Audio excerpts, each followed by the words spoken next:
आली आहे आपल्या युद्धाला, ठीक आहे, शांत बसायचं. भोसलेची सून होऊन आली, जाधवांची लेकती भोसलेंची सून होऊन आली आणि शहाजी राजांचा संसार सोन्यापरी सजवून गेली. वाघिणीचा काळीच तिचं वाघ तिच्या पोटी, वाघिणीचा काळीच तिचं वाघ तिच्या पोटी, स्वराज्याच्या ध्यास म्हणी स्वराज्य स्वराज्य तिच्या ओटी. माझी जाऊ स्वराज्याचा ताठपणा जागवणारा पहिला मराठी महामानव शहाजीराजे भोसले. भूतकाळाच्या छाताडावर पाय देऊन वर्तमान काळ उलटा टाकून भविष्यकाळ घडवायला शिकवणारे राजे शिवाजी राजे भोसले, ज्याचे नाव घेतले की प्रत्येक तरुणाची छाती उंचावते, असा तलवारीच्या पाठीवर मरून पेलणारा पण कधीही शरण न जाणारा मराठा राजपुत्र संभाजीराजे भोसले. शिवाजी महाराजांची समाधी शोधून काढणारे व शिवाजी यांची पहिली जयंती साजरी करून पहिला पोवाडा लिहिणारे क्रांतीसूर्य महात्मा ज्योतिबा फुले. विद्येविना मती गेली, मती विना नीती गेली, नीती विना गती गेली, गती विना वित्त गेले, वित्त विना शूद्र खचले. इतके अनंत एका अविद्येने केले आणि ही विद्या आपल्याला प्राप्त करून देणारी विद्येची आराध्य दैवत क्रांतीसूर्य सावित्रीबाई फुले.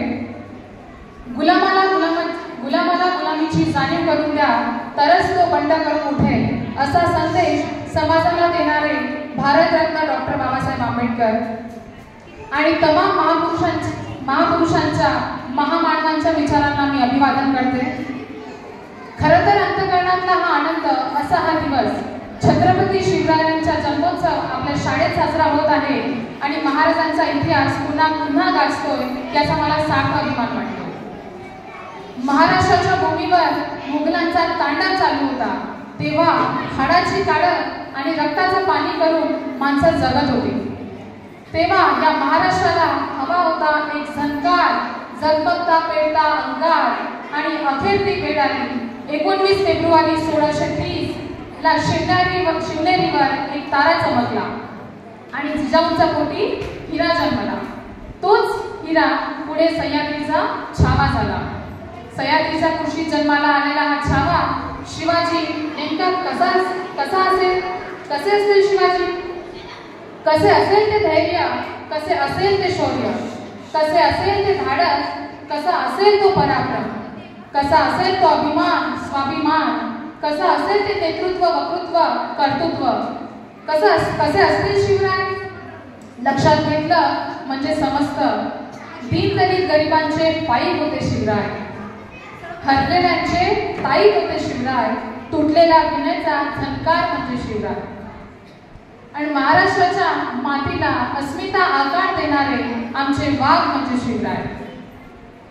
महासाहेब जिजाऊंच्या गर्भात शिवाजी कलेने आकार घेत होते. महासाहेब जिजाऊ नेमका काय करायचं? माझं बाळ गोरं जन्माला यावं म्हणून काजू बदाम केसर उघडून पीत नव्हत्या, तर ज्ञानाचं दूध करून राजांना पाजत होत्या. आणि हल्लीची आई काय करते? बेड्रेस, सोबतीला फुलताकडी फुलेना, तुझ्यात जीव रंगला, माझ्या नवऱ्याची बायको, आणि न कळतच सारे घडले. आणि लेकरू जन्माला आलं की न कळतच सारा घडते. आजकालची आई आपल्या बाळाला थोडं जरी लागलं तर तिचा जीव कासावीस होतो. परंतु जेव्हा बालपणी शिवाजींना घोडस्वारी तलवारबाजीची शिकवण दिल्या जात होती तेव्हा शिवाजी प्रशिक्षण घेत असताना खाली पडले आणि मग काही सैनिक त्यांच्या मदतीला गेले. मदतीला जात असताना माझ्याजवळ त्यांना थांबू दिले व शिवाजीला स्वतः उठायला सांगितले आणि हे बाणकडू जिजाऊने शिवाजीला पाजले. एक मुलगा होता 12 वर्षाचा राजस्थानचा आणि तो चुकून काय झालं महाराष्ट्रामध्ये आला आणि एक शेतकऱ्याला म्हणाला, इथे कोणी राजा आहे का जो कल्याणकारी आहे? असा कोणी माणूस आहे जो कवींना प्रेरणा देतो? शेतकरी म्हणाला, हो आहे की. मुलगा म्हणाला, हो मला भेटायचं आहे त्यांना. काय नाव आहे त्यांचं? शेतकरी म्हणाला, शिवाजी राजा नाव आहे बरं का. मुलगा म्हणाला, शिवाजी राजा? कुठं राहतो हा राजा? शेतकरी म्हणाला, माझा राजाचा गड रायगड, माझा राजा रायगडावर राहतो बरं का. मुलगा म्हणाला, मला भेटायचं हो त्यांना. कसं जायचं मी रायगडावर? शेतकरी म्हणाला, जा बाबा गडकिल्ल्यामधून सरवाट्या करून जा. मग काय निघाला मुलगा डोंगरदऱ्यामधून गड्या कापरातून सरसर करत निघाला. रायगडाच्या पायथ्याशी गेलं. त्याला तिथे एक सेनापती भेटला. सेनापती म्हणाले, काय काम पडले? एकदा फक्त महाराजांना पाहायचं आहे. कसे दिसतात महाराज? एकदा मला बघायचं आहे, असा तो 12 वर्षाचा मुलगा म्हणाला.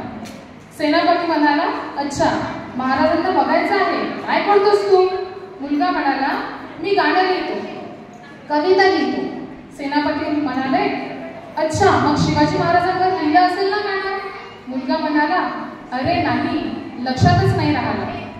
सेनापती म्हणाला, जा गडाच्या खाली जा, महाराजांवरती सुंदर अशी कविता लिही आणि मग भेटायला ये, मी तुला राजाची भेट करून देईन. मुलगा गेला गडाच्या खाली आणि 10 दिवस थांबला. त्याने शिवाजीबद्दल ऐकलं तर होतच. ऐकलं होतं की राजाची संशय चालायला लागली की जिगर होत नाही शत्रूची समोर जायची. त्या राजाची निष्ठा एवढी आबादी की माणसं जीव वाढून टाकतात त्या माणसावरती. एकदा म्हटलं ना की जा काना तर गेले काना. आणि मग तो मुलगा आला सेनापतीला भेटायला 10 दिवसानंतर आणि सेनापतीला म्हणाला, सेनापती राजावरती गाणं लिहिलंय बरं का, ऐका. मग त्याने गाणं ऐकवलं. सेनापती म्हणाला, वा खूप छान, चल तुझी भेट देतो करून मी राजाशी. आणि गेले दोघंही राजाचे. आपण हे गाणं कधीतरी ऐकलं असेल. काल आता शिवजयंती होती, आपण कोणाकोणाच्या व्हॉट्सअप स्टेटसला वगैरे बघितलं असेल. मग महाराज म्हणाले, ऐक वा गाणं. आणि मुलगा लागला गाणं म्हणायला. इंद्रजिबी जंब पर वाटवसु बंब पर रावणस दंब पर रघुकुल राज है. पवन पारी बाह पर शंभु इति नाह पर जो सरप आह पर रामध्वज राज है. दावद्रुम दंड पर छीला मृगदंड पर भूषण वितुंड पर जैसे मृगराज है. तेजतम अंश पर कन्नजुनी अंश पर त्यो मलिच्छ वंश पर शेर शिव राज है. शेर शिव राज है. शेर शिव राज है. बरेच लोकांनी आपल्यापैकी ऐकलेलं आहे गाणं. कुणाला माहिती आहे गाणं कोणा लिहिलं आहे? तर हे गाणं कवी भूषण यांनी लिहिलेलं आहे. शिवाजी महाराजांच्या दरबारात गायलेलं पहिलं गाणं आणि महाराजांच्या हयातीत लिहिलेलं पहिलं गाणं. आणि पानिपतचं जे युद्ध झालं त्या युद्धामध्ये त्या सैनिकांना प्रेरणा देण्यासाठी गायलं होतं हे गाणं. शिवाजी महाराज कवी कुलभूषणला म्हणाले, वा कुलभूषण वा, बोला तुम्हाला काय देऊ? तुम्ही इतकं सुंदर गाणं म्हटलं, तुम्हाला मी तोफामध्ये काय देऊ? तर लगेच कविभूषणनी म्हटलं नाही की मला इतक्या किलो सोनं द्या, इतक्या किलो हिरे द्या, है ना, कारण देवाचं रक्त वेगळंच होतं. आता जर आपण कोणाचं काही काम करून दिलं तर लगेच म्हणतो ना, तेवढं 1-2 BHK फ्लॅटचं बघून घ्या, है ना, बरोबर. तर लगेच मग कविभूषणनी म्हटलं नाही की मला हे द्या किंवा ते घ्या, पण कविभूषण म्हणाले, हिरे माणिक मोती याहीपेक्षा छत्रपती शिवाजी महाराज ही सर्वात मोठी आमची दौलत आहे. हा देश अखंड राहावा, या देशाचा जन्मानुस अखंड राहावा यासाठी इथल्या लोकांनी आपलं प्रेम दिलंय, स्वतःला वाहून दिलंय. बलिदान देणं सोपं नाही. पिढी एक पिढी या मातीसाठी इथल्या लोकांनी स्वतःचे जीव खर्ची घातले आहे. त्यामुळे कोणाच्याही नावापुढे छत्रपती लागत नाही. इतिहास काढून बघा, जगाच्या पाठीवरती पहिला असा आहे ज्याच्या नावापुढे छत्रपती लागतात. तर छत्रपती म्हणजे काय? छत्र म्हणजे आईचं छत्र, रयतेचं छत्र. या छत्राचा पती म्हणजे या सगळ्या लोकांचा जो अधिराज्य गाजवतो, जो त्यांची काळजी घेतो, तो म्हणजे छत्रपती. राजाच्या पाटलाने शेतकऱ्याच्या मुलीवर अन्याय अत्याचार केले म्हणून शिवाजी महाराजांनी पाटलाचे हात पाय कापून टाकले होते. आणि त्याच राजाच्या महाराष्ट्रात आपण आज काय बघतो? एखाद्या अल्प मुलींवर अन्याय अत्याचार होते. काय चाललंय या शिवरायांच्या महाराष्ट्रामध्ये? ज्या शिवरायांनी परस्त्रीला माते समान दर्जा दिला, त्या शिवरायांच्या महाराष्ट्रामध्ये असे प्रकार घडतात. म्हणून असे म्हणावे वाटते, राजे पुन्हा जन्माला या, राजे पुन्हा जन्माला या. गरज आहे तुमची या महाराष्ट्राला, गरज आहे तुमची या महाराष्ट्राला. तेला वाचून किंमत काय समयीतील वातीला, पाण्या वाचून किंमत काय जमिनीतील मातीला. धारे वाचून किंमत काय तलवारीच्या पातीला, छत्रपती शिवाजी महाराजांशिवाय पर्याय नाही महाराष्ट्राच्या मातीला, पर्याय नाही महाराष्ट्राच्या मातीला. शिवाजी महाराजांनी आपल्या राज्यात समता म्हणून समाज व्यवस्था निर्माण करण्यासाठी एक संविधान दिले होते. ते संस्कृत मध्ये होते. ते असे: प्रतिपच्छंद्र लेखे व प्रतिपच्छंद्र लेखे व वर्धिष्णु विश्ववंदिता शाहस्रुल शिवशेषा मुद्रा भद्राय राजते. याचा अर्थ असा: प्रतिपदीच्या चंद्राप्रमाणे वाढत जाणारी, साऱ्या जगाला वंदनीय ठरेल अशी शहाजीचा मुलगा शिवाजी याची ही राजमुद्रा जगाच्या कल्याणाकरिता शोभून दिसत आहे. एवढं असून सुद्धा 6 जून 1674 रोजी शिवाजी महाराजांचा जेव्हा राज्याभिषेक करण्याची वेळ आली, तेव्हा महाराष्ट्रातील तमाम उच्चवर्णीयांनी त्यांचा राज्याभिषेक करण्यास नकार दिला. तेव्हा शिवाजी महाराजांनी काशीच्या नागाभट्टाला 16 लाख सोन्याच्या मुद्रा देऊन राज्याभिषेक करून घेतला आणि शिवाजी महाराजांचा वंश राजस्थानच्या शिशोदिया वंशाशी जोडला.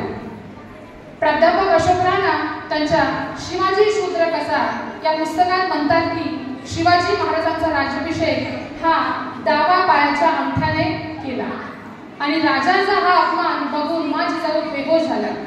हा सदमा सहन न झाल्यामुळे 13व्या दिवशी माझी जिजाऊंचा करुण अंत झाला आणि याचा प्रतिशोध म्हणून निश्चलपुरी या गोसाव्याच्या हातून 24 सप्टेंबर 1674 रोजी शाक्तविधी पद्धतीने हिंदू धर्म पद्धत त्यागून आपला दुसरा राज्याभिषेक केला. त्यानंतर शिवरायांनी अनेक राज्यांवर स्वारा केला, सुरतची बेसुरत केली आणि शेवटी गुडघ्यांचा आजार होऊन शिवरायांचा मृत्यू झाला. शेवटी 2 ओळी म्हणाव्याच्या वाटतात: दोनच राजे इथे गाजले कोकण पुण्यभूमीवर, दोनच राजे इथे गाजले कोकण पुण्यभूमीवर, एक त्या रायगडावर, एक चवदार गडावर, एक त्या रायगडावर